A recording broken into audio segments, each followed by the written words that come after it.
Bienvenidos. Hoy vamos a ver 3 temas muy importantes. El primero es un pueblo peculiar. El siguiente es Babilonia ha caído. Y el octavo punto, el nombre controvertido. Un pueblo peculiar. Mas vosotros sois linaje escogido, real sacerdocio, nación santa, pueblo adquirido por Dios, para que anunciéis las virtudes de aquel que os llamó de las tinieblas a su luz admirable. Primera de Pedro 2:9. El llamado y el carácter del pueblo de Dios son peculiares. Sus prospectos son peculiares, y sus peculiaridades los distinguen de todos los pueblos. Ellen White, Spiritual Gifts, Volume 4B, page 74. Como cristianos profesos, ¿somos peculiares? Algunos están tan amañados con el mundo que difícilmente se les puede distinguir como el pueblo de Dios. Pablo dice, no os conforméis a este siglo. El pueblo de Dios no debería imitar las prácticas de este mundo. Algunos han hecho esto y están perdiendo rápidamente su peculiar y santo carácter, el cual los debería distinguir como pueblo de Dios. Spiritual Gifts. Aquellos que serán herederos de Dios y coherederos con Cristo Jesús de la herencia inmortal serán peculiares. Sí, tan peculiares que Dios les pondrá un sello para catalogarlos como suyos. ¿Piensan ustedes que Dios recibirá honor y reconocimiento de un pueblo tan inmiscuido con el mundo que solo se diferencian de los mundanos por nombre? Ellen G. White, Testimonies for the Church, Volume 1, page 287.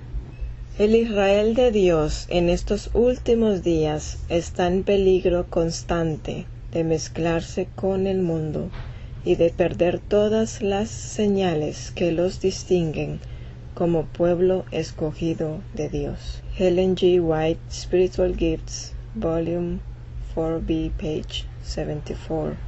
Sabemos que el Señor está purificando para sí un pueblo peculiar que esté sin mancha, ni arruga, ni cosa semejante. ¿Contristaremos al Espíritu Santo al continuar en las costumbres y prácticas del mundo? ¿Qué dice el apóstol? Si alguno ama al mundo, el amor del Padre no está en él. ¿Es este nuestro hogar? ¿No somos más bien peregrinos y extranjeros que buscamos por un hogar en un reino mucho mejor? ¿Qué cruces lleva el pueblo de Dios? El camino de la cruz es creciente y ascendente, y mientras lo recorremos buscando las cosas que son de arriba, debemos dejar cada vez más lejos las cosas que pertenecen a este mundo. Ellen G. White, Testimonies for the Church, Volume 1, page 287. Cuando el pueblo de Dios venza cada punto, soporte cada prueba y abandone todo ídolo a cualquier precio que sea, y haya atendido el consejo del testigo fiel, entonces recibirán la lluvia tardía y estarán preparados para la traslación. Si por otro lado desatendemos negligentemente la subyugación a todo egoísmo, orgullo y malas pasiones, los ángeles de Dios reciben este encargo. Se han unido a sus ídolos, dejadlos a su suerte, y prosiguen con su obra, dejando en las manos de los malos ángeles a aquellos que no han subyugado sus rasgos pecaminosos. Ellen G. White, Spiritual Gifts, Volume 2, page 225. ¿Abandonaremos a Dios como hizo el antiguo Israel? ¿Diremos como ellos, todo lo que el Señor ha dicho eso haremos, y después desatenderemos en poner en práctica todos sus mandamientos, sus estatutos y sus leyes? La promesa es que el obediente disfrutará de su cuidado constante, especialmente durante las pruebas de los últimos días. Dios no permitirá que ninguna enfermedad ni ninguna de las plagas caiga sobre el obediente, aunque miles caigan a sus lados. Pues a sus ángeles mandará acerca de ti, que te guarden en todos tus caminos. Salmo 91:11. Dios otorgará gracia a aquellos que le temen y caminan en la verdad que conocen, y Él retirará sus bendiciones de todos los que se asemejan al mundo. Aquellos que están unidos con el mundo están recibiendo el molde del mundo y están preparándose para recibir la marca de la bestia. ¿Cómo compareceremos en aquel gran día, cuando todo pensamiento, palabra y obra, Dios, el juez justo, pesará y medirá? ¿Seremos hallados faltos delante de Él, o tendremos purificados nuestros pecados? No estamos supuestos a elevar nuestro estándar solo un poco más al estándar del mundo. Más bien debemos lograr que la distinción sea evidentemente aparente, un gran contraste. La razón por la que tenemos tan poca influencia en los familiares incrédulos y asociados es porque quizás ha existido muy poca diferencia entre las prácticas de los cristianos modernos y las del mundo. Babilonia ha caído. Cayó Babilonia, y todos los ídolos de sus dioses quebrantó en tierra. En un momento cayó Babilonia y se despedazó.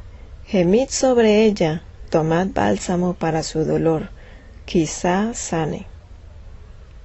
Otro ángel le siguió diciendo, ha caído Babilonia, la gran ciudad, porque ha hecho beber a todas las naciones del vino del furor de su fornicación. Y clamó con voz potente, diciendo, ha caído la gran Babilonia, y se ha hecho habitación de demonios y guarida de todo espíritu inmundo, y albergue de toda ave inmunda y aborrecible, porque todas las naciones han bebido del vino del furor de su fornicación, y los reyes de la tierra han fornicado con ella, y los mercaderes de la tierra se han enriquecido de la potencia de sus deleites. La recuperación y la restauración de un pueblo previamente levantado y dirigido por Yahweh solamente es posible cuando éste se encuentra en cautiverio babilónico espiritualmente. Pero una vez surja su caída, un juicio divino es pronunciado sobre ese pueblo o mujer. En la profecía, el pueblo de Dios es catalogado como una virgen, una mujer pura. Pero si es infiel, entonces es una mujer apóstata. Entonces, si ese pueblo cae, un juicio divino es pronunciado. Pesado has sido en balanza y fuiste hallado falto. El desarrollo de este tema se iniciará con antecedentes ya establecidos por la enciclopedia Seventh-day Adventist Encyclopedia, bajo el título Babilonia simbólica, el cual nos dice: el adulterio es una metáfora común del Antiguo Testamento para referirse a una religión apóstata. El revelador declara que Babilonia ha caído. Ha seducido a los reyes de la tierra a que cometan fornicación con ella, y ha engañado a las naciones con sus hechicerías. El revelador la describe como ebria con la sangre de los santos y con la sangre de los mártires de Yahshua, o Jesús, y ve que su pecado se constituye de orgullo, arrogancia y desafío hacia Dios, a través de su persecución contra su pueblo santo aquí en la tierra, en una ilícita alianza con los poderes políticos de la tierra. Se ve que sus pecados tarde o temprano alcanzarán el cielo, y viene el tiempo cuando Dios la juzgará. Por lo tanto, el Dios vivo hace un llamado a su pueblo para que abandone Babilonia y evite ser cómplice de sus pecados y así librarse de las plagas con las cuales Dios la visitará. Babilonia es un nombre de misterio, es decir, un título figurativo o enigmático. Este nombre simbólico connota el hecho histórico de que la Babilonia literal de los tiempos del Antiguo Testamento fue el archienemigo del pueblo que estaba en convenio con Dios. La Babilonia mística debe interpretarse bajo el rol que su equivalente histórico jugó durante los tiempos del Antiguo Testamento. El nombre babilonio Babilú, del cual sale Babel o Babilonia, significaba puerta de Dios. En los tiempos antiguos, las puertas de las ciudades eran el lugar donde los visitantes conducían sus negocios de carácter público. El concepto Babilú reflejaba la creencia de que Babilonia era el lugar escogido por los dioses para encontrarse con los hombres, y la pretensión de los gobernantes babilónicos consistía en que ellos habían sido comisionados por los dioses para gobernar el mundo. Sin embargo, en la lengua hebrea, el concepto Babilú era asociado despreciativamente con el término Balal, confusión, un recordatorio de que Dios había confundido el lenguaje de los edificadores de Babel. Y aquí vemos una gráfica de lo que está pasando hoy en día. Todos parecen tener un entendimiento diferente, o una versión bautista, una versión ecuménica, una versión anglicana, una versión evolutiva, una versión de la nueva teología, o una versión de la nueva era, una versión del Islam, del ecumenismo, etc. Cuando hablan de Cristo y de su amor y de su justicia y de su carácter y de sus atributos, todos tienen un entendimiento diferente. No están unidos en un mismo idioma.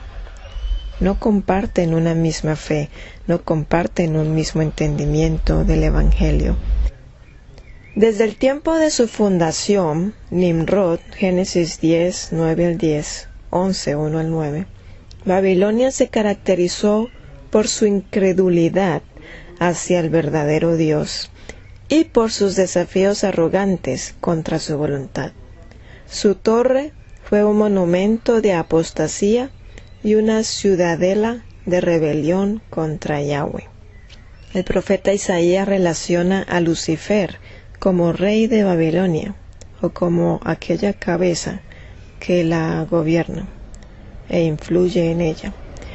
Y dice que Satanás hizo a Babilonia como el centro y agente de su plan maestro para asegurar su control y manipulación de la raza humana. Así como Yahweh se propuso obrar por medio de Israel y posteriormente Judá para cumplir su plan divino en este mundo. Con el paso del tiempo, en los inicios del primer siglo después de Cristo, los cristianos se refirieron a Roma por el título enigmático de Babilonia, 1 Pedro 5:13.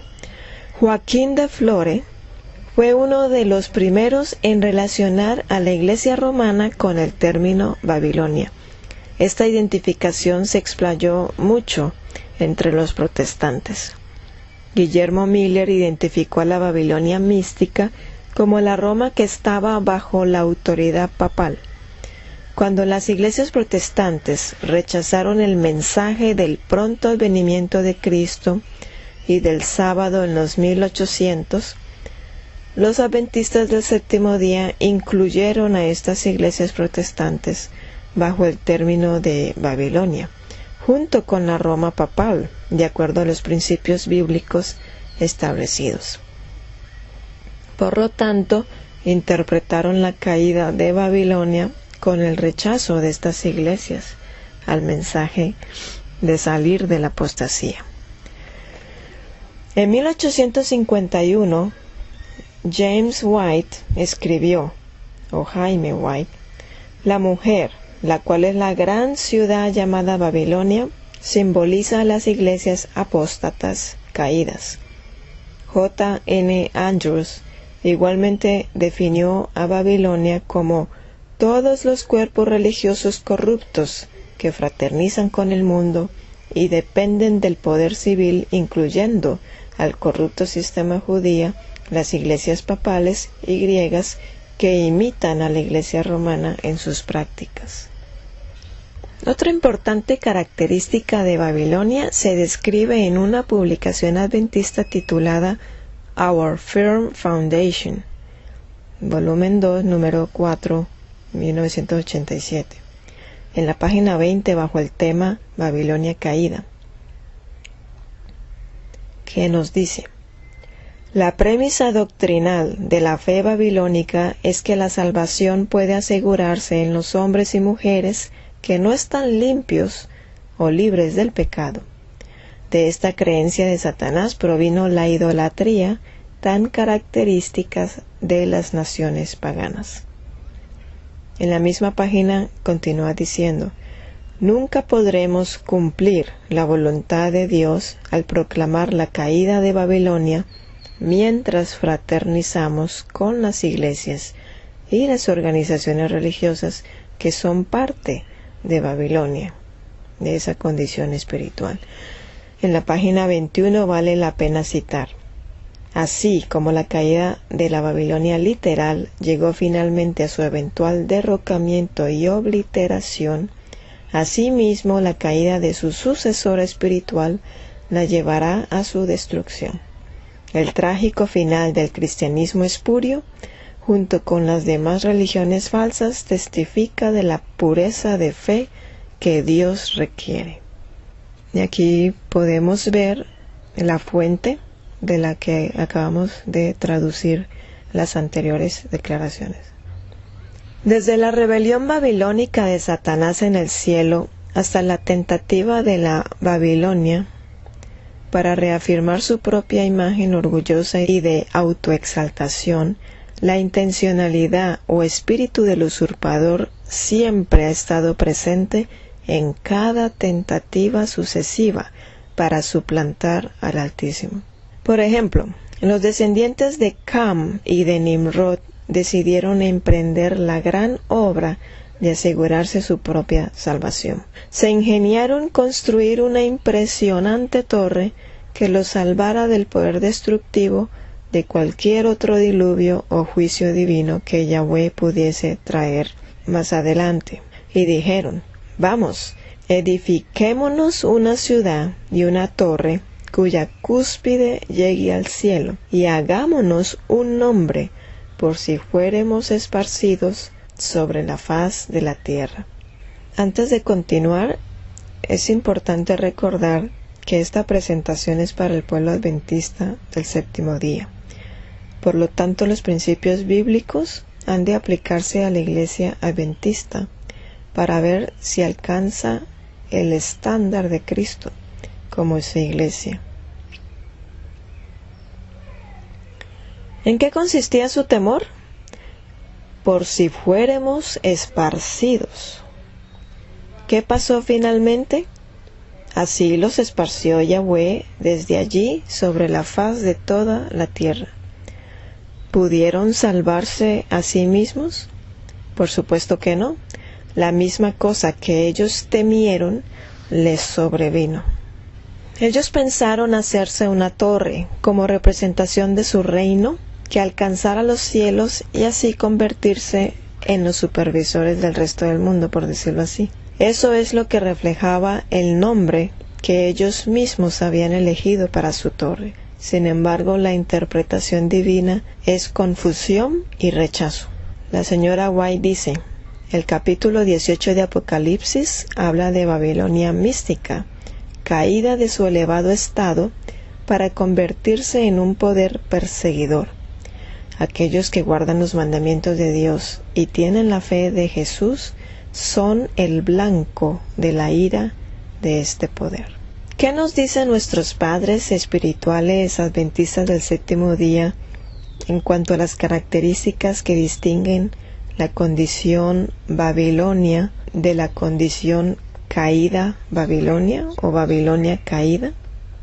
En 1915, Prescott nos dice: cuando una iglesia en alianza con el Estado emplea el poder secular para hacer cumplir sus doctrinas al castigar a los herejes, está repudiando la esencia misma del cristianismo.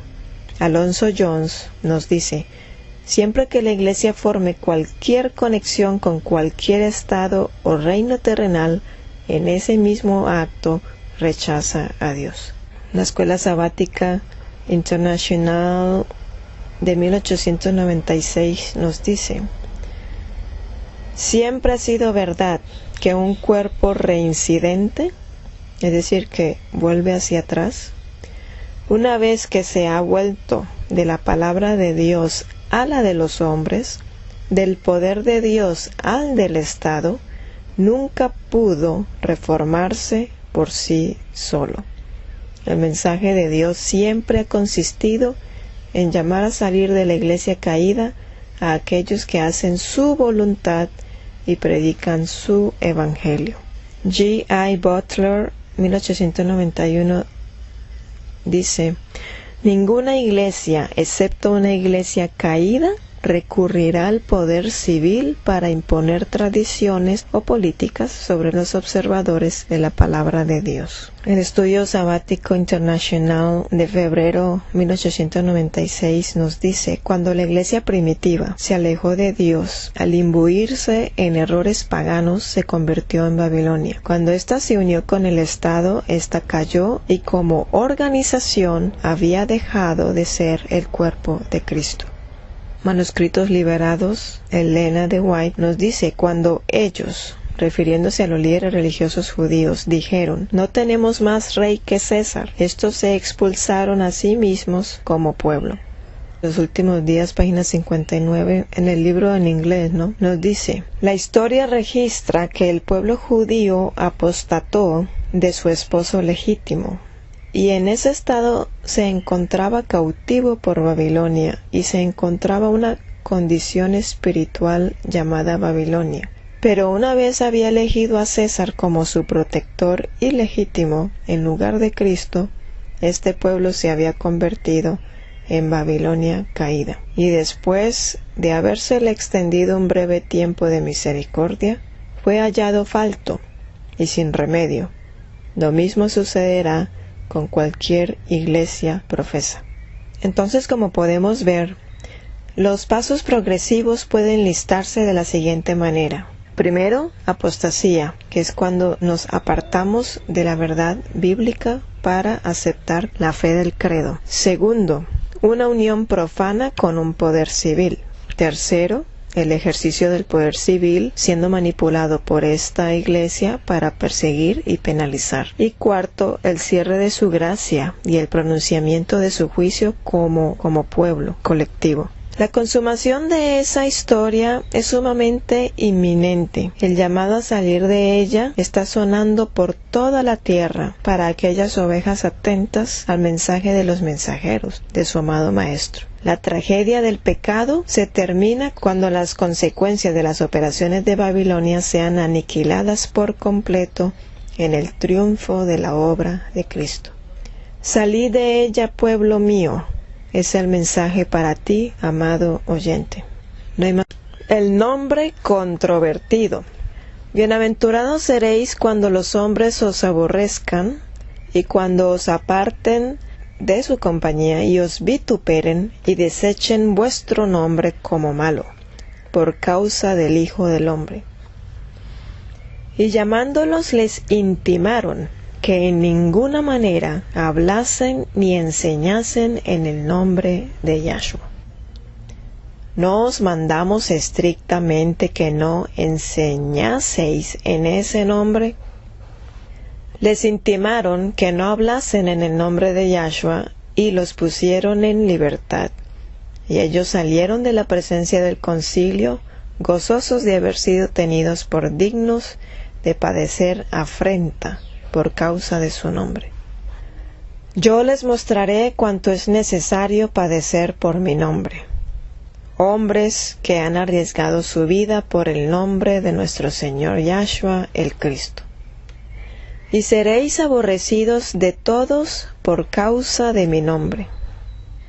Os echarán mano y os perseguirán y os entregarán a las sinagogas y a las cárceles, y seréis llevados ante reyes y ante gobernadores por causa de mi nombre. Pero si alguno padece como cristiano, no se avergüence, sino glorifique a Dios por ello. Entonces Agripa dijo a Pablo, por poco me persuades a ser cristiano. Y Pablo dijo, quisiera Dios que por poco o por mucho, no solamente tú, sino también todos los que hoy me oyen, fueseis hechos tales cual yo soy, excepto estas cadenas. ¿No os oprimen los ricos y no son ellos los mismos que os arrastran a los tribunales? ¿No blasfeman ellos el buen nombre que fue invocado sobre vosotros? Las citas anteriores ilustran convincentemente que el nombre controvertido en los días de los apóstoles primero fue Yahshua, el Cristo, y después cristiano. Herbert Workman, Persecution in the Early Church, nos dice, mucho antes de la terminación del primer siglo se había cumplido la profecía de Cristo. Los cristianos eran odiados por todos los hombres debido al nombre. El celo de la Iglesia judía y la adoración obligatoria del emperador a la Roma pagana provocó una amenaza constante de persecución hacia los cristianos, iniciándose primero por las persecuciones judías en el año 31 después de Cristo. Los romanos iniciaron después una ola de tormentos, empezando con Nerón, después de haber quemado a Roma en el año 64, y seguido por Domiciano en el 95 después de Cristo y el emperador Decio en el año 250. Mervyn Maxwell, God Cares, volumen 2, que es una publicación adventista. La observación hecha en la carta a Esmirna sobre las personas que decían ser judías pero no lo eran, pudo ser una referencia literal a aquellos individuos judíos que en su excitación religiosa habían provocado la incineración de Policarpo.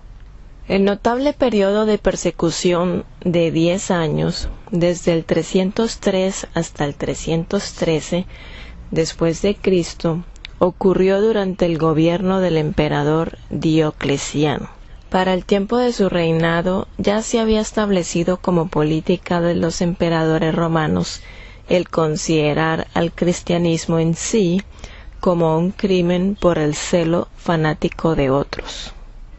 En el siguiente documento nos dice, en marzo 313 después de Cristo, Constantino y Licinio se encontraron en Milán y formaron una alianza que promulgó un edicto, el cual otorgaba a los cristianos y a todos los demás ciudadanos la libre elección para escoger el modo de adoración que deseasen, decretando que ninguna libertad debería serle rehusada a los cristianos que practicaran sus observancias o adoración, y que se les otorgaría el derecho de consagrar sus mentes al culto o adoración que quisieran adoptar para sí mismos.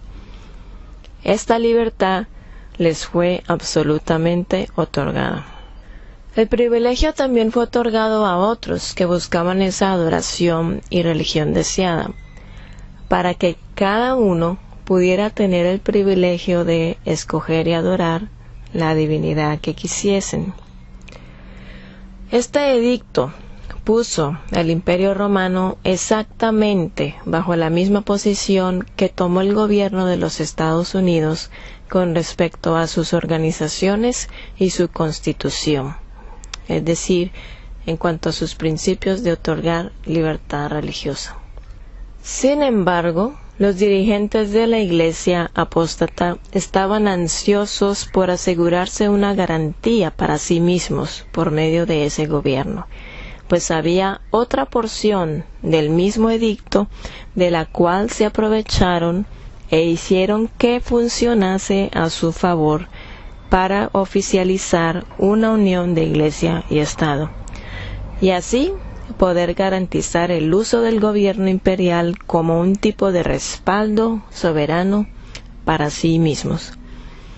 Esa otra porción del edicto mandaba a que todas las propiedades de los cristianos que habían sido destruidas o confiscadas durante las recientes persecuciones fuesen devueltas sin vacilación alguna a los cristianos.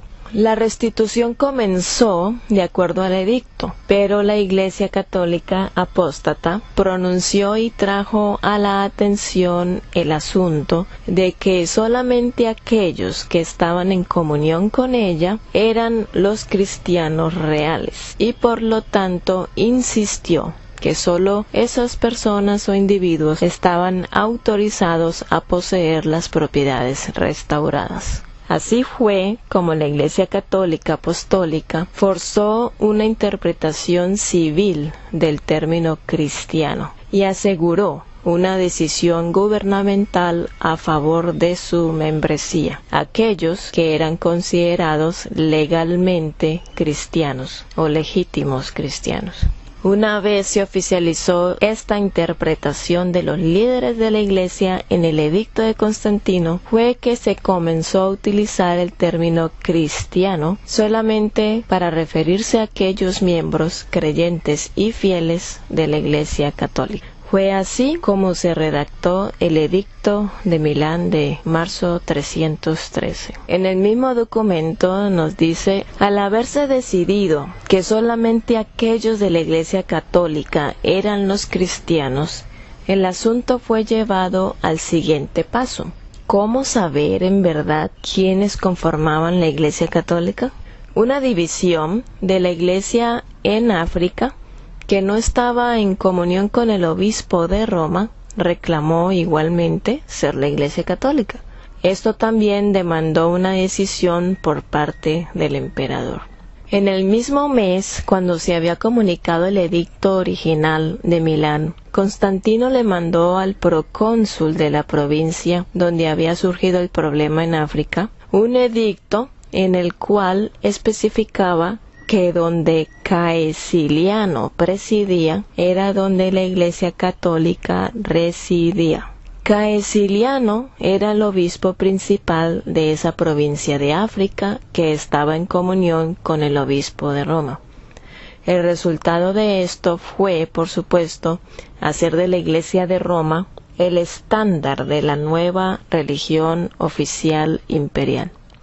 Como hemos visto, en el Edicto de Milán de marzo 313 después de Cristo, el cuerpo de cristianos fue mencionado sin hacerse ninguna distinción, y cuando el asunto salió a relucir de que sólo aquellos de la Iglesia Católica eran los cristianos, el siguiente edicto se efectuó para especificar la Iglesia Católica de los cristianos.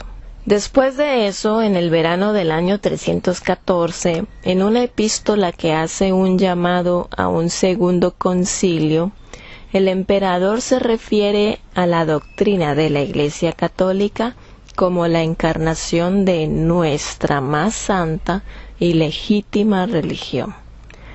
Y en el año 316 surgió otros documentos oficiales que favorecían a los ministros de la más santa y legítima religión católica, y se les autorizaba a que reportara a los jueces del imperio de sus provincias a todos aquellos que estuviesen persuadiendo a los fieles a separarse de la Iglesia oficial, ya sea por doctrina bíblica o por alguna otra razón. Así fue formada la unión de Iglesia y Estado, de la cual surgió la bestia y todo lo que el papado ha sido, Y todo esto se desarrolló de la interpretación de una legislación gubernamental que por sí sola hubiera sido justa e inocente, pero no lo fue porque la Iglesia forzó esta definición. Review and Herald, mayo 8, 1900, A.T. Jones. El nombre controvertido continúa siendo una realidad, aún en estos tiempos actuales, cuando los adventistas del séptimo día se enfrentan con una gran pregunta. ¿Quiénes son los verdaderos adventistas del séptimo día?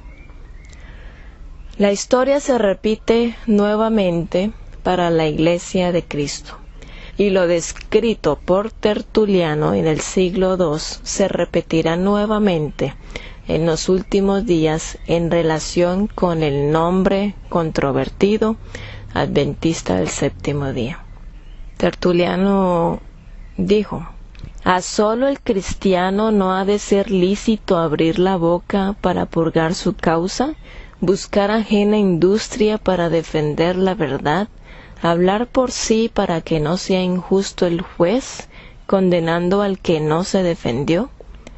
Pero solamente en nuestra causa no se admite el examen del delito, que es beneficio de los reos. Solo se atiende a la confesión del nombre cristiano, que es el odioso título que irrita el odio popular.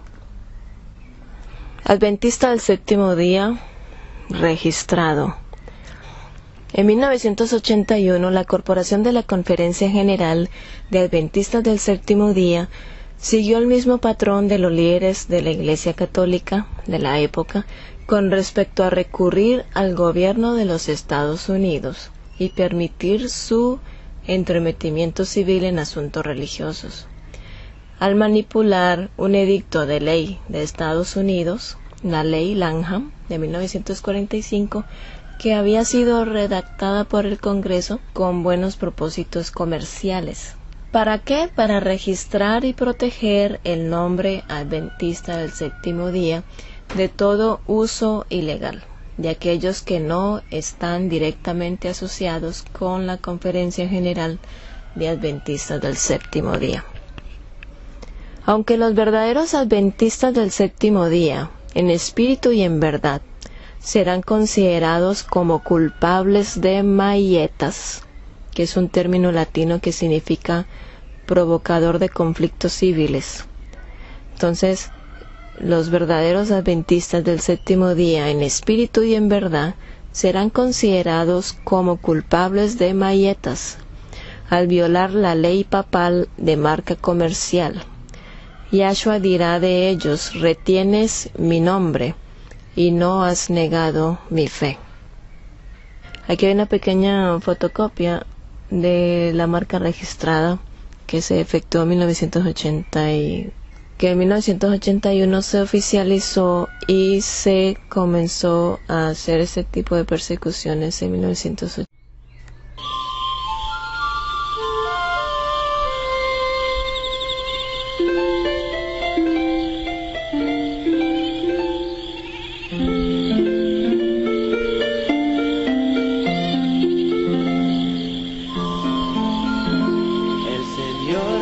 Pastor, nada me faltará.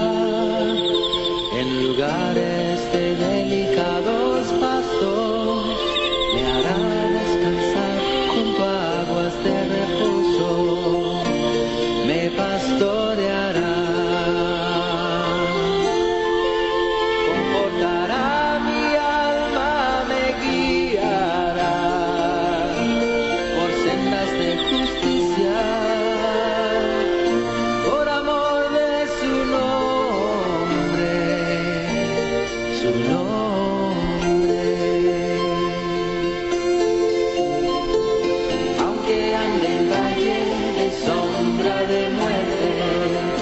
Temeré mal alguno, porque tú estarás conmigo, tu vara y tu callado